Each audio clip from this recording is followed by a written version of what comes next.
Donc, nous ouvrons l'explorateur et nous allons voir un peu la personnalisation de cet explorateur. Ici, nous avons les onglets. Les onglets, normalement, affichent un ruban. Je clique sur Accueil, je vois un ruban qui s'affiche. Si je clique dans ma fenêtre d'explorateur, ce ruban s'en va. Donc, je peux afficher en cliquant sur Accueil, par exemple, et épingler en cliquant sur la petite épingle en haut à droite. Maintenant, mon ruban sera toujours affiché. Vous voyez que sur le côté, nous avons le volet de navigation. Celui-ci prend une petite partie de la fenêtre principale de l'explorateur. On peut agrandir ou réduire ce volet de navigation. Pour ce faire, nous allons à la frontière entre les deux. Hop, le curseur devient une double flèche, aspect typique d'une poignée. Nous cliquons, on maintient cliqué et on peut agrandir ou diminuer. Je peux régler le volet de navigation à cette taille. Donc on l'agrandit vraiment ou on le rétrécit comme on le souhaite. Ce volet de navigation peut ne pas être visible. Donc à savoir, si on ne voit pas quelque chose, d'une manière générale, on va voir s'il y a l'onglet affichage et on va voir les différentes options. Ainsi, sur la gauche, il y a bien volet de navigation. Si je clique sur la petite flèche, je clique sur la petite flèche et je peux soit masquer le volet de navigation et je ne le vois plus. C'est très important de l'afficher. Vous verrez plus tard, je vous expliquerai son utilisation un peu plus en détail. Donc, je clique sur volet de navigation et voilà mon volet de navigation qui est affiché et que je peux régler donc à la taille voulue. Dans ce volet de navigation, donc rapidement, il permet d'afficher le contenu d'un dossier. D'accord ? Donc on peut avoir plusieurs choses. Ici par exemple je vois accès rapide et en dessous des raccourcis vers certains dossiers particuliers de mon ordinateur. De la même façon ici j'ai OneDrive ou ce PC. Vous pourriez ne pas voir ce qu'il y a réellement dans le PC. Vous pourrez avoir cet aspect. Donc je fais rapidement avoir ceci. Donc dans le volet de navigation, on peut développer. Là, vous voyez que je suis dans accès rapide, ce que m'indique la barre d'adresse. Je peux développer en cliquant sur le petit triangle à gauche d'accès rapide. Je développe, ça m'indique tout ce qui est dans accès rapide, tous les dossiers qui sont dans accès rapide. La même chose avec ce PC. Je développe, vous voyez que ça n'a rien changé au contenu ici. De la même façon, je peux développer par exemple document, et je vois les dossiers qui sont dans document. Toujours, vous voyez que quand je développe, ça ne change rien au contenu du dossier. Ici, je suis toujours, ça m'affiche le contenu de accès rapide. Donc le volet de navigation, première utilisation, on développe, on réduit, on développe. Donc là, c'est développer, je réduis, je développe. Avec le petit triangle. Je réduis, je développe. Je développe.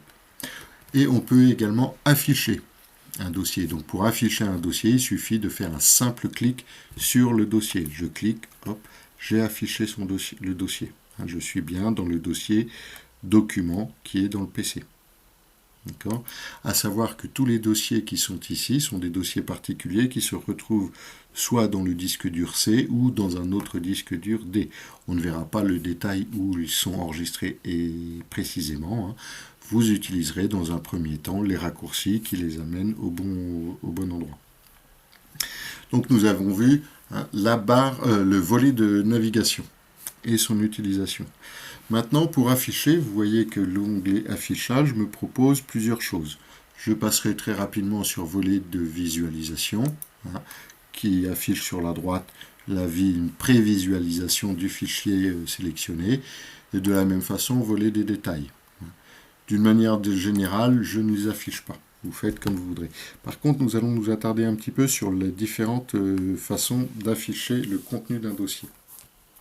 Je vais par exemple dans le dossier document. Dans le dossier document, j'ai un dossier VRAC dans lequel j'ai mis différents fichiers. D'accord ? Donc, dedans, je vais avoir différents fichiers. Et vous voyez ici que par affichage, je peux mettre en mosaïque. Par exemple, j'aurai une icône relativement grande avec le nom complet et le type de document. D'accord ? Un petit peu comme ça, tout en vrac, et la taille. J'ai un autre affichage un contenu qui donne certains détails. Je trouve ça un peu fouillis. Je ne l'apprécie pas trop, donc je passerai rapidement dessus. Un autre affichage qui est souvent utilisé, hein, c'est aussi l'affichage en liste. Donc là, vous voyez, ma fenêtre prend pas mal de place. Si je réduis ma fenêtre, je mets en petit. Hein. En liste, je vais avoir tous mes fichiers, les uns sous les autres. S'il n'y a pas la place pour descendre, il les met sur la droite.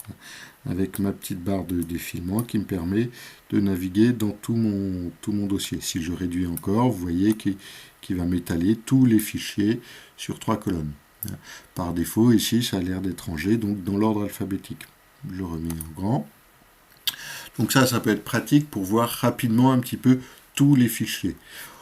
On va avoir aussi d'autres affichages, petites icônes, donc on voit vraiment des petites icônes. Icône moyenne un petit peu plus grand, ça aura l'avantage pour les images d'avoir un aperçu des images. Donc c'est l'affichage à utiliser particulièrement si vous êtes en train de trier par exemple un dossier de photos. Je me mets en grande icône ou très grande icône. Vous voyez que pour tout ce qui est photos, je les vois bien. Pour les PDF également, je vois bien la première page. D'accord ? Donc ça, c'est très visuel, c'est pratique pour ce qui est un peu multimédia, surtout images. Je vais m'attarder un peu plus sur l'affichage en détail. Donc en détail, là vous allez avoir tous vos fichiers les uns sous les autres. Si je mets le fichier plus petit, vous voyez qu'ici, je ne vais les avoir que les uns sous les autres. Je n'aurai pas plusieurs colonnes comme en liste. Par contre, je peux baisser pour tout voir. J'agrandis. Le gros avantage de l'affichage en détail, c'est qu'on a plusieurs colonnes. Vous voyez ici, j'ai une colonne nom, une colonne modifiez-le, une colonne type, une colonne taille. Je peux agrandir chaque colonne. Si je vais dans l'entête, en haut, à droite, hop, mon curseur prend l'aspect d'une poignée. Je peux, en cliquant et glisser, agrandir pour pouvoir voir la totalité du nom. Ici, je ne le vois pas en entier, je peux agrandir un petit peu. Je peux faire ça pour chaque colonne.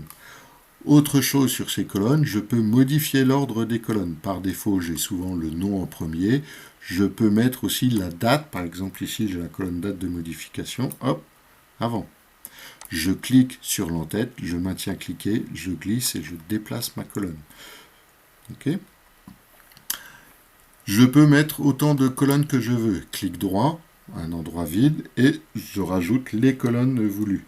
En cliquant sur Haute, vous verrez qu'on a tout un paquet de colonnes avec donc différents types de détails dedans. Okay. Je ne vais pas en rajouter. Regardez bien le gros intérêt du détail. Je peux, en cliquant sur l'entête de colonne, là je clique, hop, ça le range d'abord dans l'ordre alphabétique inverse, du T vers les chiffres. Je reclique, hop, ça le range dans l'ordre alphabétique, en mettant toujours les dossiers en haut. Si j'avais plusieurs dossiers, j'aurais d'abord les dossiers, et ensuite mes fichiers rangés dans l'ordre alphabétique. D'accord ? Je peux aussi, admettons, j'ai travaillé récemment sur un fichier, je ne me rappelle plus le nom du fichier, je peux trier par la date de modification. Un clic, il me met le plus récent, donc vous voyez ici la date, le plus récent dans le haut, le plus vieux dans le bas. D'accord ? Si je reclique, donc il inverse ceci, j'ai le plus vieux dans le haut et le plus récent dans le bas. Je peux aussi, ce qui peut être très pratique, trier par type. Okay. Donc par type, par exemple, il m'a mis ici en premier le dossier de fichier. Après, vous voyez que j'ai tous mes documents, je vais agrandir, hop, tous mes documents Word, ici. Ensuite, le document Excel. Après, toutes mes images JPG, les images PNG et tous les documents PDF. Okay. Donc ça peut être ça aussi très pratique pour, si je veux, sélectionner que mes Word ou que mes PDF. Hop, je trie par type. Okay. Autre possibilité de trier par la taille. Je veux faire un petit peu de ménage dans un dossier. Hop, je clique en fonction de la taille. J'ai bien en premier ici le plus lourd, donc 103 000 kilooctets, c'est-à-dire 103 mégas. Et en bas, le plus léger. Vous voyez qu'on peut avoir toutes sortes de tailles. D'accord? Donc voilà un petit peu pour les réglages d'affichage. Ok. Ici, nous avons donc, je reviens un petit peu sur le volet de navigation. Nous avons ici l'accès rapide. Hein. C'est c'est dans ce dossier que je me suis retrouvé en ouvrant l'explorateur. Je peux modifier ça, toujours dans affichage, en allant voir dans les options, modifier les options de dossier et de recherche. Vous voyez hop, ici que j'ai plusieurs options. Hein. On reverra peut-être un petit peu celle-ci. Et notamment, les fichiers, je peux afficher, en cochant, hein, afficher les fichiers récemment utilisés, les dossiers récemment utilisés, les afficher dans Accès rapide. Personnellement, c'est vite déroutant. Hein, j'aime mieux choisir ce que j'affiche dedans, donc je décoche ceci. D'accord. Et surtout aussi, dans l'onglet général, on ne regardera que celui-ci pour l'instant, je peux dire aussi dans quel dossier me retrouver quand j'ouvre l'explorateur. Par défaut, c'est dans Accès rapide. Je peux lui dire de se mettre dans ce PC également. Ok. Si je l'affiche, hein, ce qui fait que à partir de maintenant, je me trouverai ici. D'accord. Démonstration, si je ferme et j'ouvre à nouveau, hop, je suis bien dans ce PC au lieu d'être dans Accès rapide. Je peux retourner bien sûr dans Accès rapide, aller où je veux. Voilà en gros les principaux réglages hein, pour bien prendre en main son explorateur. N'hésitez pas à parcourir un peu plus et tester les différentes possibilités de l'onglet affichage. Notamment une possibilité hop, très importante. Là, je suis allé dans le dossier VRAC qui est dans le document. Dans l'onglet affichage, j'affiche toujours les extensions de nom de fichier. Vous voyez ici, ce n'est pas coché. Je ne les vois pas. Je clique, hop, je vois l'extension. C'est très important. Vous verrez plus tard beaucoup pour des notions de sécurité également. Donc je vois tout de suite si c'est un PDF, un doc Word, un doc ou un docx, etc., etc. Voilà. Je ferme. Au revoir.